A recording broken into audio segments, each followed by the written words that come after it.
Welcome to Pro Community Justice. I'm Apostle Cecil Hatchett, and today we have a wonderful guest here by the name of Sister Gigi, and she'll give you all the information you need regarding herself. She had another party which was going to come in today with her, but they weren't able to make it, and Gigi will explain all that too, and she'll explain the subject that she'll be speaking on. So, without further ado, this is Popo Community for Justice and God Almighty we trust. Stay strong, stay blessed, and enjoy the show. Sister Gigi, welcome to have you on. Thank you Okay. very much. And the show is in your hand at this time. Okay. Thank you, Apostle Cecil. You're welcome. Hi, my name is Gigi Williams, and I was supposed to appear on the show together with my daughter, Ashley Williams. We wrote and produced, and she starred in a movie together that we made together. And she's been really busy over the last few months, under a lot of pressure, a lot of stress. She's working in Hands Up, a production about young men, Black African American men who have been profiled by police all over the country, and she has one of the leading roles in that, and she's doing an excellent job. So she's still performing in that. So if anyone, I was going to say, is interested in actually seeing that, you might have an opportunity to see it on Monday evening at 7:30 p.m. at the Hollywood Theater. And that'll be her last performance before she takes off and goes off to college, to graduate school at Rutgers University in New Brunswick, New Jersey. We had a big going away party, a celebration for her last night, and it was fabulous. And obviously that's a big move for her, and she's under a lot of stress, but it was very emotional, and I'm so happy and so excited for Ashley to be able to move forward in her life and fulfill her dreams. And speaking of fulfilling your dreams, that's basically what the story Angela's Sacred Heart is all about. It's about a young woman who is out, goes out into the world to fulfill her dreams. Unfortunately, at the time, and it's based upon my own personal life experience, it's a work of fiction, but it's inspired, by my own personal life experience. And it's because so many, young people and young women and African American women, at least at the time when I was growing up, did not have enough role models. And so when you're stepping out like that, it's a very scary thing, and you do have to trust a lot. And so you don't know what you don't know, and sometimes that can work for you, and a lot of times that can work against you, because if you're young and innocent and naive, there are so many dangers out there in the world. And there were a lot of them that Angela confronts and that I confronted in my own life. So I decided, to tell this story because I thought that it was important, an important story to tell that needed to be told. And not just because it was about me, but because I want to try to connect with other young women. As a matter of fact, the story was based off of a book that I had written several years ago and then converted it into a feature-length screenplay. And so Angela's Sacred Heart is an extraction of that book, is an extraction from the screenplay. The screenplay has a much broader subject, but the short film that we just produced, and we just finished a completed production in March of this year, and it's already going on the film festival circuit, and it's doing really well. It's already won a couple of awards, and we're really proud of that and the hard work that everybody has put into this. We're so proud of JB Jr. and his production company and the great cast and the great crew who are so passionate about the subject. Now, this particular extraction from the screenplay is about violence against women. As I said before, it's about the entire movie. The feature film is about so much more, But this little short 20 minutes film that we extracted from that is about violence against women. And my daughter actually was the one who was so passionate about the story. She was the one who pushed to get this made because she knew how I really wanted to help people, and I was so passionate about helping women and just trying to make a difference somehow in the world at the same time raising my kids as a single parent. It wasn't easy, and I'm sure a lot of single parents out there, they know what I'm talking about. So, but anyway, you know, my daughter was so passionate about it, and she had talked to many of her friends, you know, and about the story and about what had happened to me. And she said, Mom, we need to tell this story because it's such a common theme. She was surprised by so many people that had experienced some sort of violence. You know, women who had been assaulted, women who had been attacked, women who had been raped. And it was, if it wasn't something personal that had happened to them, it was something that may have happened to a friend or a family member or a mother or a grandmother or an aunt. I mean, it happens to young boys too as well. It's not just limited to women, but it's frightening. It's frightening and it's traumatizing. So we decided to tell this part of the story because we thought that it had an opportunity to reach more people. And as a matter of fact, we had the screening at the Hollywood Theater here in Portland on Mother's Day weekend. So if you guys can show that clip right now, that would be great, from the newsreel. How late are we gonna be out? Angela, we're not at home with mommy anymore, okay? Girl, you a grown-ass woman. Let's get turned up. That's the trailer. Oh, maybe it is the newsreel. Nice to meet you.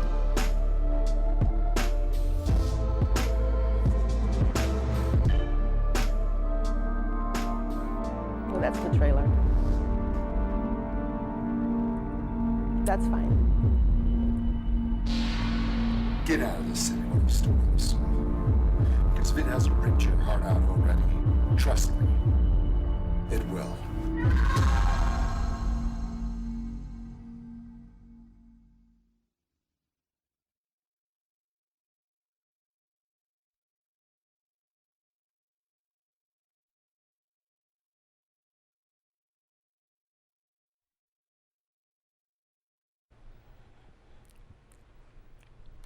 Hi, welcome back. Okay, so that wasn't the newsreel that I was looking for, but it was the trailer. So that's great. And as you can see in the trailer, there was a caption that said, you know, one moment can change your whole life. And that's why we decided that we wanted to make this film, because we want to create, you know, more passion, more engagement with this particular subject. We want to make people aware of the fact that violence against women is such a common occurrence, especially in our culture. And most of the time it's kind of like overlooked and nobody really wants to talk about it. But I think it's important that we talk about it. So I think the newsreel's coming up now. So far, we've identified 4 that we want to present during the documentary, and there may be more. I want to be able to introduce the winery owners and share their story. With Tony Foston, who owns the Abbot Creek Vineyard. I think it's a story that the average consumer doesn't know about the other side of the Oregon wine industry. We have Andre Mack. You go to some places, you know, a guy says, hey, they introduced me to the guy who's the buyer, comes out and he says, hey man, you know, we start talking really, it's like, hey man, I just gotta tell you, I ain't never seen a black guy in the wine business like this. Gerard Sleet, who helps manage the Argyle Winery. I do think being the only person of color within the room kind of makes me stand out, so I feel like people notice me. However, I think the ongoing lack of people like me is kind of a negative aspect to the industry. We're going to meet Remy Drabkins, who owns Remy Wines. We're going to meet Jesus Guillen, who's a Hispanic winemaker for the White Rose Estates. Our goal is to shoot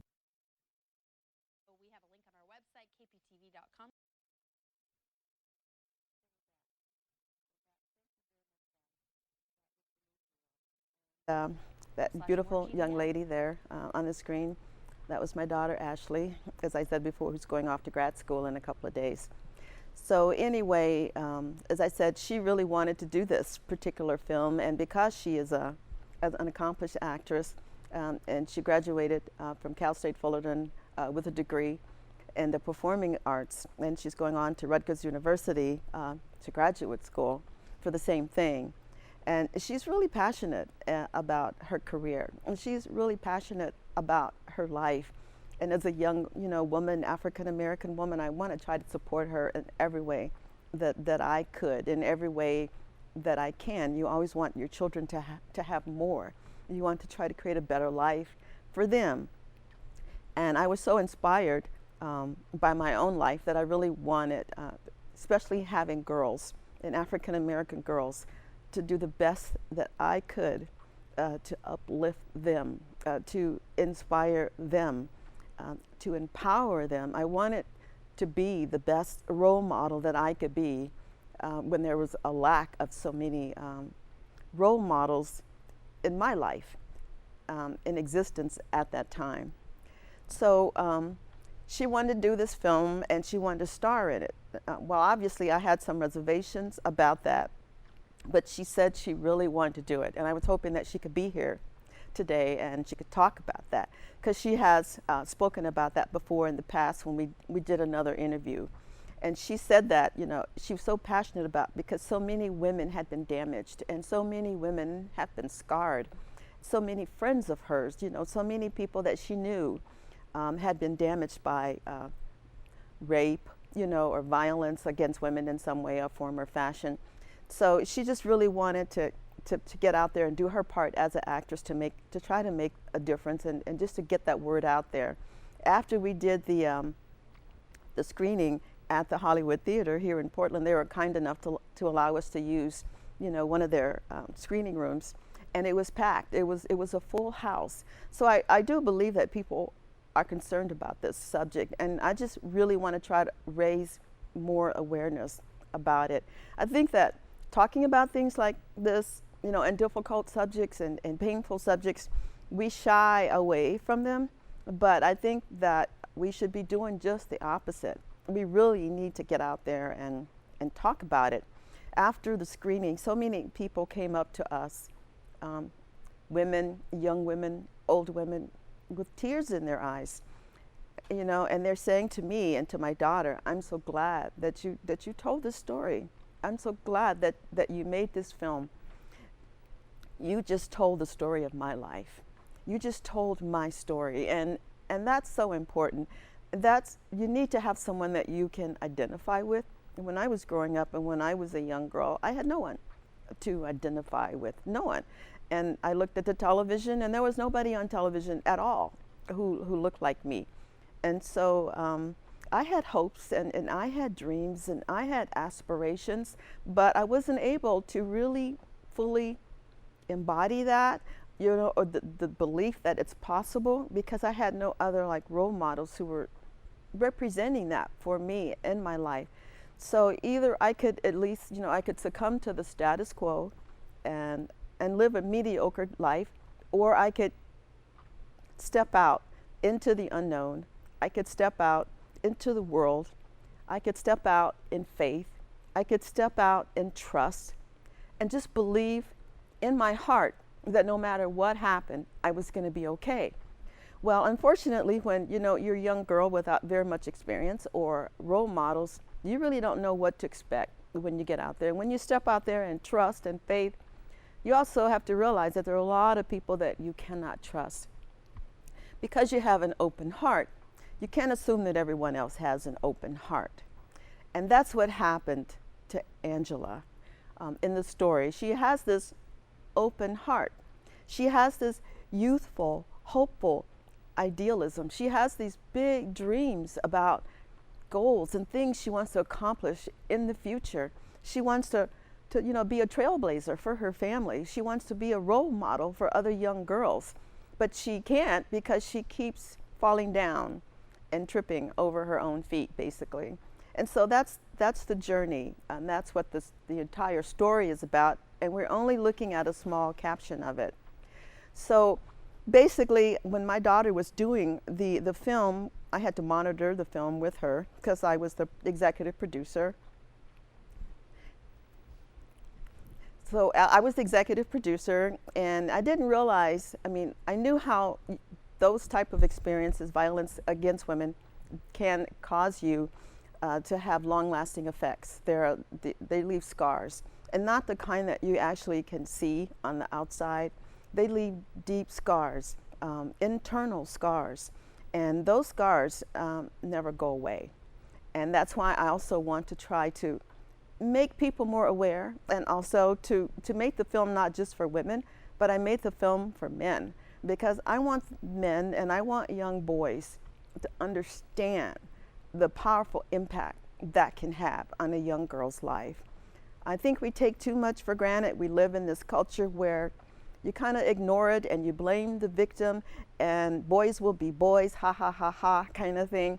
But there's long-lasting effects. In this particular case, you know, Angela gets pregnant from one time. And if people tell you that you can't get pregnant when you're a virgin, that's a lie. You can. I know. It happened to me.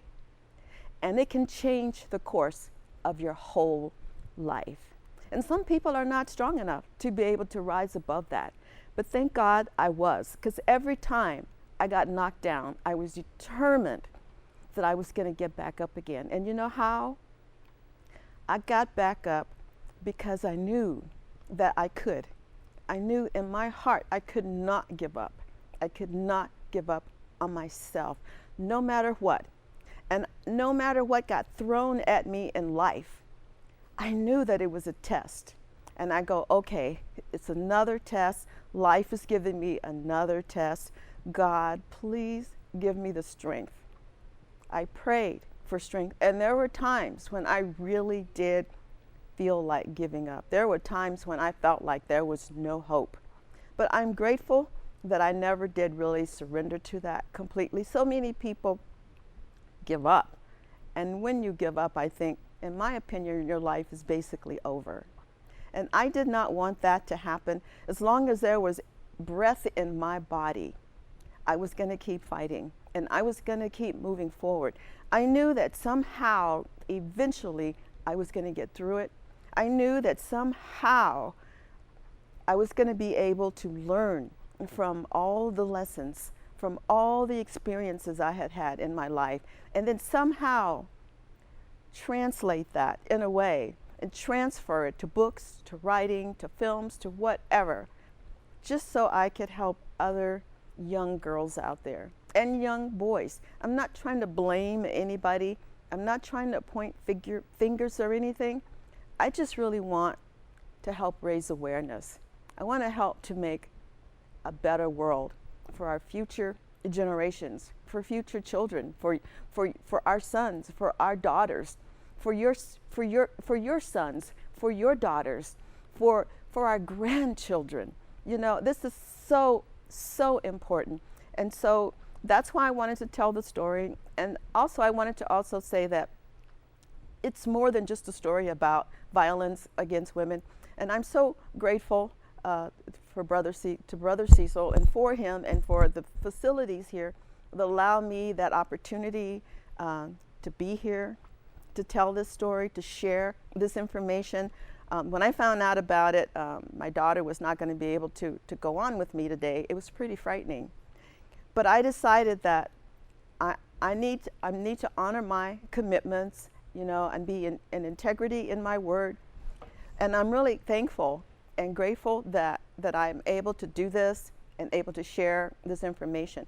There's also, we have a list of resources for any young women or, you know, people out there who have experienced violence, attack, assault. There are people out there, and there are resources available for you where you can reach out for help. And we have provided this list, this resource list, and it's going to be posted in just a few minutes on the camera, and we'll go back to them periodically so that you can jot down this information, write these numbers down, and contact these resources. Okay? All right, I did make some notes also about some things I want to talk about today. and I'll pull them up in just a second. Okay. So one of the things I was thinking about as I was getting ready to come in here this morning, and I like I said before, the story is about violence against women, but the bigger story that I really want to share is that Angela's Sacred Heart is about a journey. It's about a spiritual journey. It's about a young woman's spiritual journey in life. Because I think that everything in life is spiritual. And that's why I'm so happy to be able to sit on this panel, which I was supposed to sit on with my daughter, but that's okay. I'm still able to share this information and to tell this story. I think what gave me the courage to move forward as a young woman was the fact that I had a strong spiritual base as a young girl. And even though my parents were not religious and they were not spiritual, they grew up in the Baptist church, in the Baptist community, and very, very strong conservative Baptist community. My grandfather was a wonderful man, and I loved him to death. And he was a deacon at our church, and he also was a substitute pastor, but he loved life, and he was a wonderful man, in spite of everything that was going on in America at that time when he was a young man. And and even until the time of his death, he always had a big smile on his face. He always had a laugh. He would walk into a room and it would just light up the room. I love my grandfather because he never let anything get him down. And when we were little children, when we'd go visit, in the summertime, me and my cousins, and we'd sit around on the floor, and he'd be sitting in the chair and he'd hold a Bible in his hand, and he'd tell us Bible stories. And I was just so in awe of that. He really helped me to learn to love God and to believe in God and to believe that was a power greater than ourselves. And I'm so glad that he came into my life at that time. I think our grandparents, we kind of pushed them aside and put them into, into these, the healthcare facilities for the aged and everything. But I think we rob ourselves and we rob our families and we rob our children. I don't think any other cultures do that, except Americans. And I think that there's so much that can be learned, from our elders and from our senior citizens, and our grandchildren really need that. And, and even, the parents need that support as well. But anyway, my grandfather really instilled in me, that great love. The love of God, the love of Christ, and that stayed with me for a long, long time. And when I was going through all my challenges, I always would go back to that. There was just a place inside of me that I knew that there was some place that I could go that was safe, and that I could receive guidance from that. And just as I'm telling this to you right now, when I was getting ready to come here this morning, I was receiving guidance.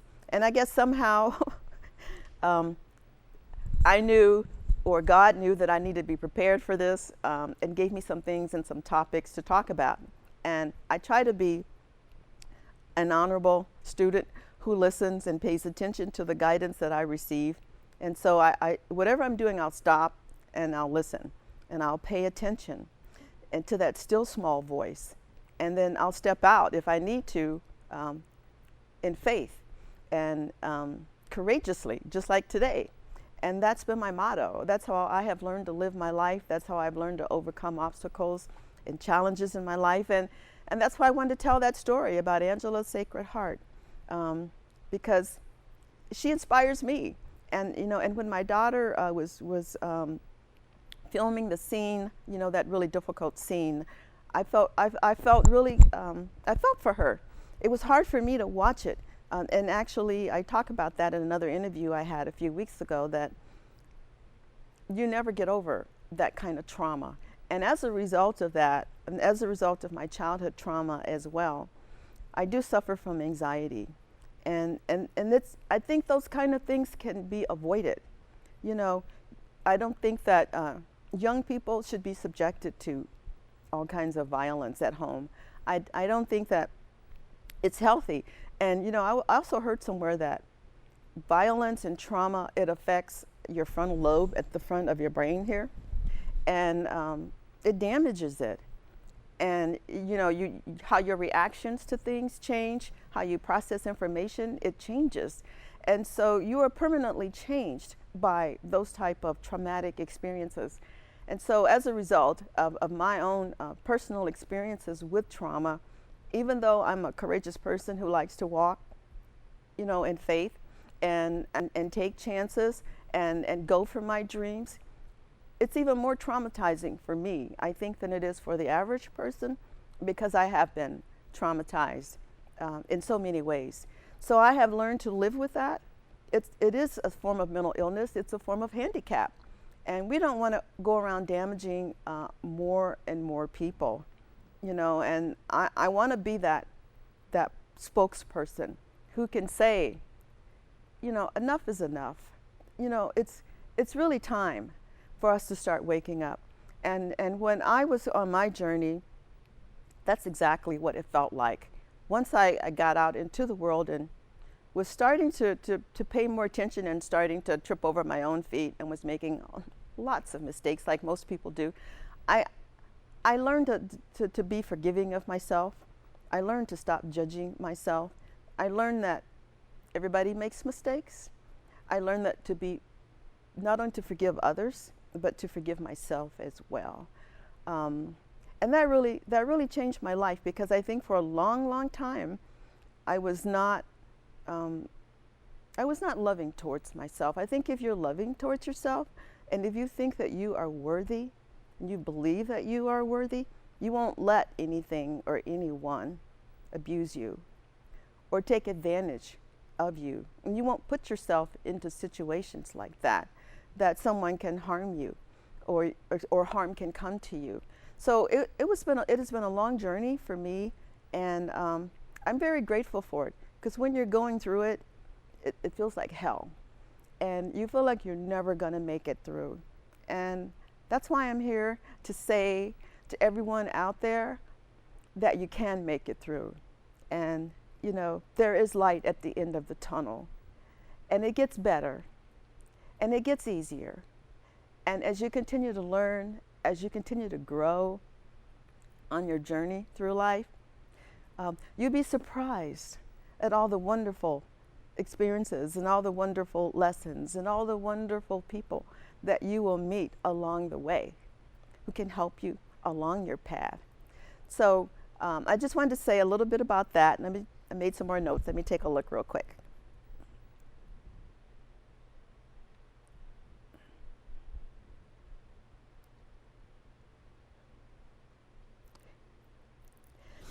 Also, I wanted to say then that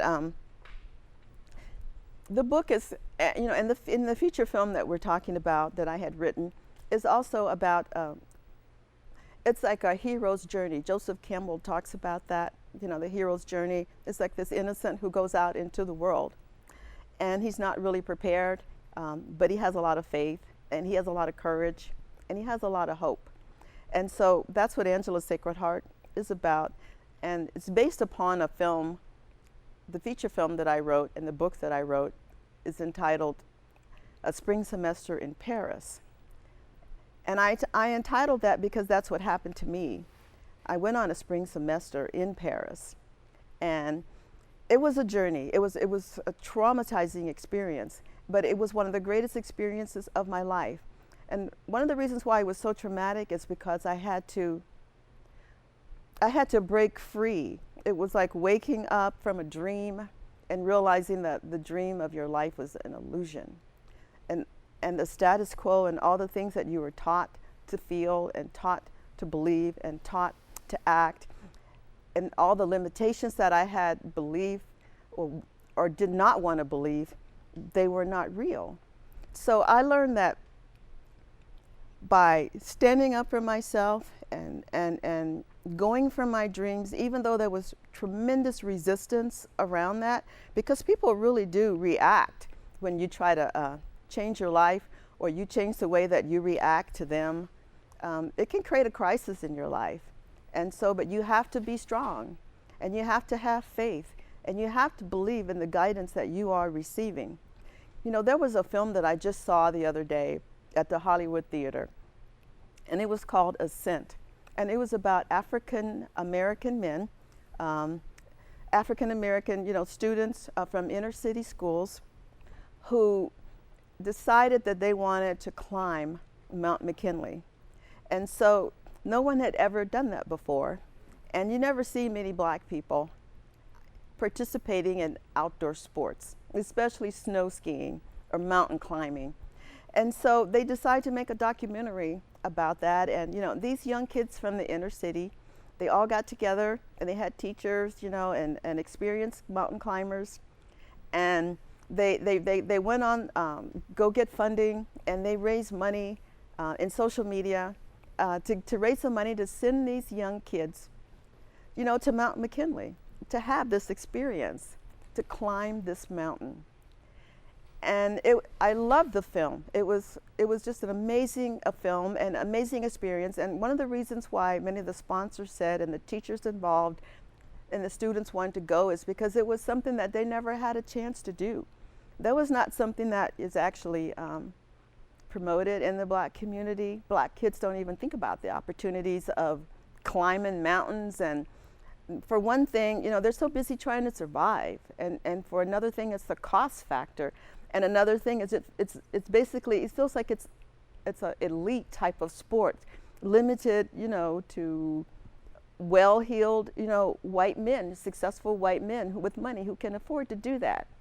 And so there's a part of the black community that just feels really cut off and left out when it comes to things like that. And so I think that they decided to make that film to inspire more young kids to believe that this is possible. And maybe they would even want to, you know, compete in the Olympics, you know, learn and train and open their horizons, expand their horizons. And so that's what my film, the original film, was about. And that's what that experience was about for me. And I thought, I'm going to share this with other young people to help expand their horizons, so they can see, so they can feel, so they can know, so they can believe in the possibilities, to really know what is possible, to test yourself, to challenge yourself, to figure out who you are, and just what is possible. What can you do? What can you accomplish? What is possible? What are the possibilities? There's so many. They're endless. And the more you challenge yourself, the more you learn, the more you learn, the more you grow. And the more you grow, the more things you want to do. Well, if I can do this, maybe I can do that. If I can do this, then maybe my life has not already been written out for me. Maybe I can do more than I thought was possible. Maybe I can accomplish those dreams. Maybe I can accomplish those goals. And that's what Angela's story is about. It's for every young man, every young woman, every young child out there who has dreams. You know, it enables them, it inspires them to believe in the possibilities. And the reason this story was so important to me as far as getting it told is because it was an awakening moment for me in my life. There was a time in my life when I really felt like I was asleep. I mean, I was conscious but unconscious. I think there's very different layers of that. But I was never completely unconscious because I could look around me and I could see things that I didn't like. I could see things that I didn't want in my own life, and I go, I don't want that, and I'm not going to put up with that, and I'm not going to deal with, you know, the alcohol and the drugs and all of those things. I was conscious enough to know what I didn't want, but there were so many things that I was not conscious of or aware of because of the culture that I lived in, you know, and because of the not only the culture that I lived in the black community, in the African American community, in the inner city, but in the overall culture, you know, in the American culture. I mean, there's all these different layers and influences that are coming at us from all over the place. And I was starting to become aware of that. And I became even more aware of it when I started traveling, you know, and going to different countries because they're different cultures. And they say you learn much more about yourself and your country and your culture when you travel outside the country than you do about the other country that you're visiting. And I definitely learned a lot from that, and it did help me to expand my horizons. But one more thing that I discovered is that when all these things were happening to me, there were so many gifts along the way. There were so many signs along the way. When I was in school, I decided to go back to school after many, many years because that had always been my dream. And there was this wonderful miracle that happened. I was on my way to class and I saw this poster, wrapped around a tree, and it was like this picture of the Eiffel Tower, and it said spring semester in Paris. And it was like a calling. And so it was like, what do they call that when the olden days when there was the draft and there were the posters on the wall, and they were calling the young men. It was a picture of this man with his hat with the red, white, and blue stripes on it, Uncle Sam, and he says, "Uncle Sam wants you." So that's kind of like what it was like. I saw this poster the first time around, and I thought, oh, that reminds me of a childhood dream that I had. But that's all it could ever be, a childhood dream. But it said, come to Paris, spring semester in Paris, and I thought, oh, that's not possible. I can't do that. Who am I to think that I can do that? And then I just sort of, shrugged it off. And then a few days later, I saw the poster again at the top of the stairs, at the top of the landing, heading to another class. This big, gigantic poster, come to Paris. And I thought, that's interesting. Why do I keep bumping into these posters everywhere? And then finally, I was going into one of my classes. I was running late. I slipped into the classroom, into a chair along the edge of the aisle, and on the aisle seat. And just on the side of me, right beside me, where the seat that I had slipped into, trying to go unnoticed, there was that poster again. I'm like, what the heck is going on? So that's when I thought, three signs in a row, that might mean something. Maybe the universe is trying to communicate with me. Maybe God's trying to tell me something. So that's when I started that whole journey about paying attention to the signs and following the breadcrumbs. And it was an amazing journey. It was an amazing experience. And I hardly had to put any effort into it at all, really.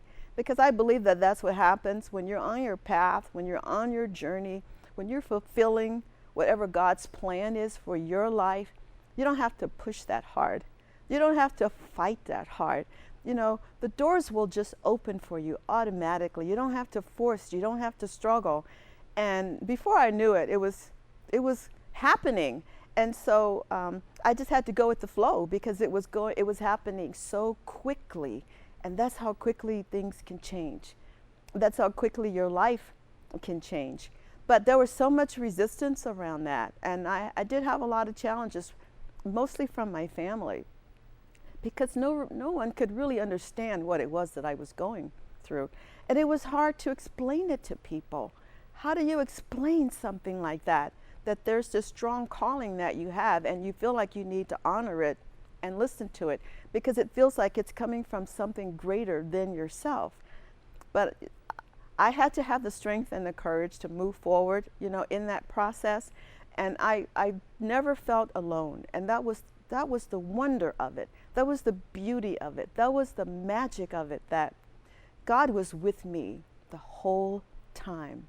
My whole life I had felt abandoned. My whole life I had felt like I was on this journey alone. My whole life people had betrayed me. My whole life people had disappointed me, close friends, family members. It was very difficult to continue to hold my head up and still remain positive, especially after having such a rough, bumpy start in life. Starting, from my childhood, which had many challenges involved, and then moving out into the world and being violently attacked and raped by someone that I had trusted. So your trust is definitely compromised when you are disappointed a lot. And so I saw Oprah Winfrey and Jan Van Zant talking. I save all their programs on Super Soul Sunday because it's so inspirational for me. And Iyanla just wrote a new book, and it's called Trust, and they talk a lot about that. And I can totally understand and relate to what she was sharing. It was so inspiring and empowering to me. But she was saying that you have to learn to trust yourself first and know who you are and know who you belong to and know where you come from. And then you trust God. You trust in a power greater than yourself. And I can honestly say that that's the lesson that I have learned from this experience, from my whole life experience. It's about learning how to trust and not doubt yourself in spite of the fact that you've made mistakes. Everybody, makes mistakes. So you have to learn to forgive yourself from those mistakes. You have to learn to trust that there is a power greater than yourself who is walking along with you, who is walking beside you, who is helping you. There's help available if you just really reach out and you ask for it and you really believe that it's possible. After my traumatizing experiences, I remember getting down on my knees, and I was really at my lowest point, but I also was completely open, and my heart was completely open. And I asked God, I said, God, if you can help me through this experience, and I know that you were there, and I believe in your power, and I honor you, and I respect you, and I respect your power. God, if you can release me from all these chains, I promise you that I will honor you and respect you in every way that I can. I will tell this story. And the most important part of the story is about never feeling alone again and never being alone and honoring that presence and spreading the good news, spreading the word. So many people, they feel so hopeless. They feel so alone in their life, but it doesn't have to be that way. I know because I've learned from personal experience that God was with me the whole time, and I didn't even know it. But He's with me now. He's with me today. He's with me every day, every minute in this room. And I'm honoring Him, and I'm honoring the promise that I made, that I was going to do the best that I could to be the best version of myself every day, and to be an inspiration for young people, for young women, for young kids, for my family. I'm so happy that I have a wonderful family right now. My daughter, I have two daughters. One is happily married, just had a little grandson, my grandson. He's only 2 months old. His name is Kai. I wish I had his picture. I would show it to you. He's such a sweetie. But she has a wonderful family. Wonderful family, beautiful, lovely, happy kids. My other daughter, she's a woman, a full-grown woman, with confidence, and she knows what she wants, and she knows how to get it, and she believes in herself, and she radiates this confident Black woman, and I love it. I love it. I love it. I wish that I had that when I was a young girl growing up, but I didn't. But I was able to develop it over years and over time, and at least enable them and inspire them and empower them to be the best that they can be, and to go for their dreams and to believe in themselves. And so I just want to take this message forward. I want to take it and move forward and share it, just like Sojourner Truth did. And Sojourner Truth was my American hero, my all-American hero. When I grew up in a time when there weren't many heroes, she became my hero. When I was going to college and I had to do a report for women's studies, I had to pick someone who was basically unknown, that I knew very little about, or the class knew little about, so I could research that story and share that experience. And so I chose Sojourner Truth. And she was along the time of Harriet Tubman, the Underground Railroad. And I fell in love with this woman. She was so courageous. And I love her and Ain't I a Woman speech. And she did so many wonderful things for women during that period in time after the Civil War. Like I said, she would help people, smuggle people through the Underground Railroad. And she also helped, she broke racism off of the cable cars, because I think it was in Washington, D.C., and she was trying to help with the soldiers and the reconstruction. And after working long, hard hours at the hospital, they wouldn't let her ride the streetcar because she was black. And they'd make her step aside so some white people could get on. And she got tired of it, and she stood there every day. And she just kept standing there and said, I'm going to keep standing here until I get it, till you allow me to ride on this train. And so I think she sued them. I don't know all the details fresh in my mind right now, but she did change the law, and she was able to ride those streetcars. And she also rescued her son, from slavers who had kidnapped him and took him down south and put him back into slavery again. They were free up in New York State. So she'd done all these things, and she was a woman of God, and she believed that she was on a mission from God, and she got her strength from God. God empowered her. And I believe that she gave me strength, and God empowered me. So I wanted to also honor Sojourner Truth's memory as well. I figured if she can do it, then I can do it too. And I'm just so thankful, to be here and to share this information with you. I hope that you learned a little bit from my stories. I know I kind of rambled a little bit, but I'm here by myself. This is my first time. I have a little bit of nerves going on too, but I'm also so excited because I trust that everything happens for a reason, and I trust God that I was supposed to be here. I trusted God that I had to share this information with you and remind you that the resources here, there's a resource list is available for anyone that has these phone numbers there so that you can contact these people if you need help. There's all kinds of resources available. And they can help you if you're in a situation of domestic violence. They can help you to get out of that situation. There's phone numbers you can call. They can help you to find a job if you're unemployed and you're dependent on someone. If you and your children are at risk, and if you're being abused, or you're a victim of domestic violence, they can help you. There are resources available. There's counseling available. Pick up the phone, call that number. And if you want to know more about our film, Angela's Sacred Heart, we have a website. You could go to Angela's Sacred Heart, Google that, and it will pull it up right away. If not, then you can also just type in angelasacredheartfilm.com, and it has so much information in there about us, what we're doing, why we want to make the film, things like that. Huh? I can't hear you. Okay, now?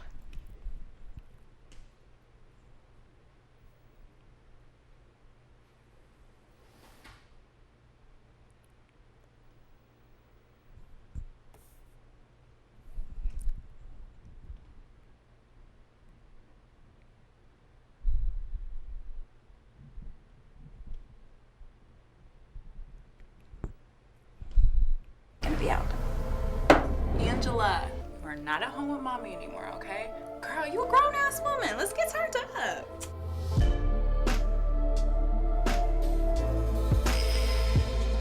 Nice to meet you.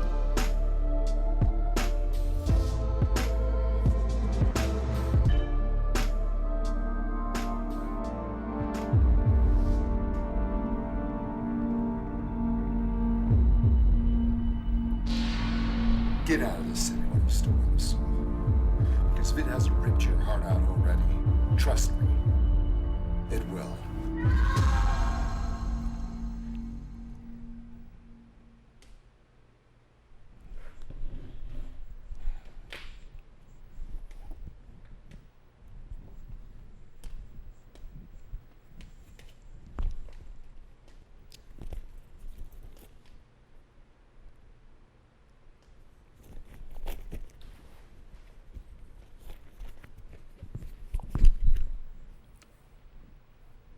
Is this still on?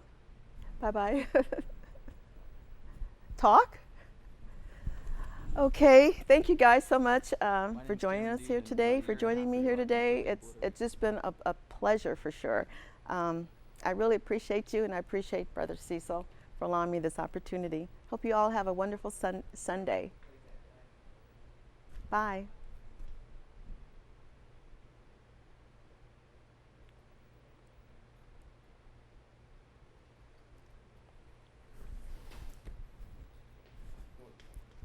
It's gone. It's With off. such a high expertise, it was Huh? comforting knowing I was in a place It's that was going over. to be taken care of. Yeah, all Is it I wanted still to in do there? was to get back on the snow, and Shriners Hospital definitely made that happen. I recommend Shriners Hospital to any parent because I feel like I got the best possible care here. A new movie filmed here in Oregon is out in theaters this Oh, their weekend, and movie. it tackles They're showing a tough topic, the newsreel violence again. against women. Angela's Sacred Heart was written and co-directed by Gigi Williams, and it stars her daughter Ashley. The film is based on Gigi's life and how it was turned upside down after an attack.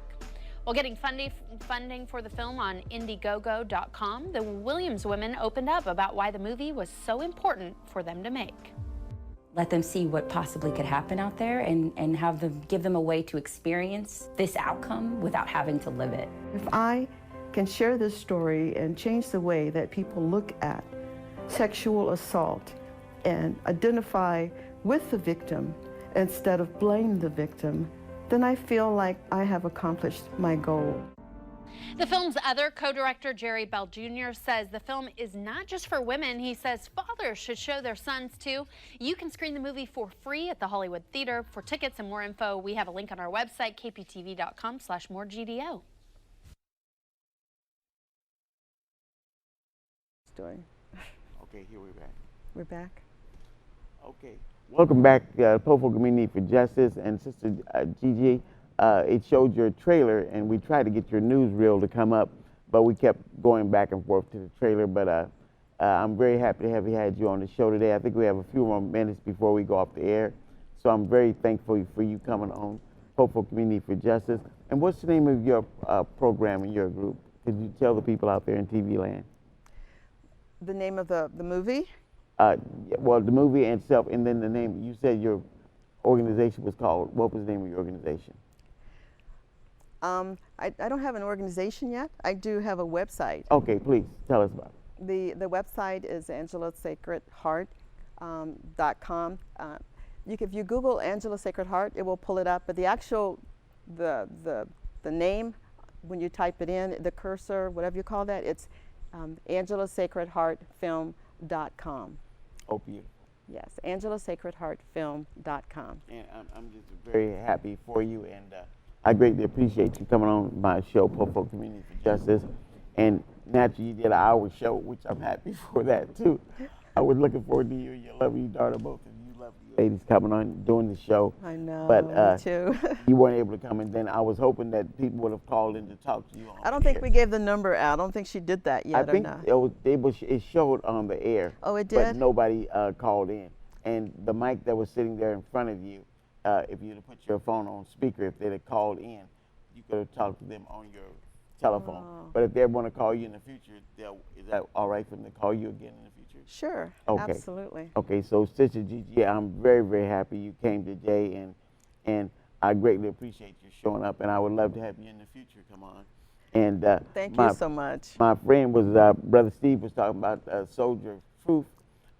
Soldier of Truth? Yes, please Yeah. bring that back with you and show that on the Okay. show, and let us all know that this is a film that you're well aware of, and know what the lady had did. Get those people about telling her she couldn't ride on a train or things of that nature. Exactly. Very, very important information. We need to get that information out there. I'm always playing videos all the time, because when people don't show up on my show, I just find videos and I'll put them on the air. So how much time do we have, Brother Ron? We have 2 minutes. So I'm just so thankful. So if you want to come on the air and come on my show and show some videos and talk about the videos or all the things that you research, that do a whole show that way. And you're 100% thankful to come on. Oh, Popo thank you so Community much. Justice. Thank You're you. a beautiful woman. Thank You you. put out great messages, and we need our people to speak from their heart and have beautiful women such as yourself speak your heart and the different things that you've gone through in life, and not let it break your stride moving forward and upward, and stand with God Almighty and stand powerful. With God, exactly. And you got a wonderful daughter, and she's got a wonderful mom, and she's Brother learned a Cecil. lot from you and your guidance. We have 1 minute left, and so please let them know about you some more. I'm just really, like I said, really thankful to be here. And I came here to share the message, from the film and to raise awareness about violence against women, to help protest that, but also just to raise awareness about that you're not alone, and to make sure that we all, embrace our truth of who we really are, and to trust in God, and to lean on God, and to know that He will help to see you through any kind of trouble, no matter how great it is. Amen. I appreciate that. In God Almighty we trust. Pope Folk Media for Justice. Thank you, Brother Steve, Sister Ellie, and Brother Ron. Thank you. And you all have a blessed life and a blessed day. And I guess we'll be rolling into our credits in just a moment. So thank you again, Sister Gigi, and you're always welcome to come on this show. Thank we you. Truly look forward to it. And there we are. Nice.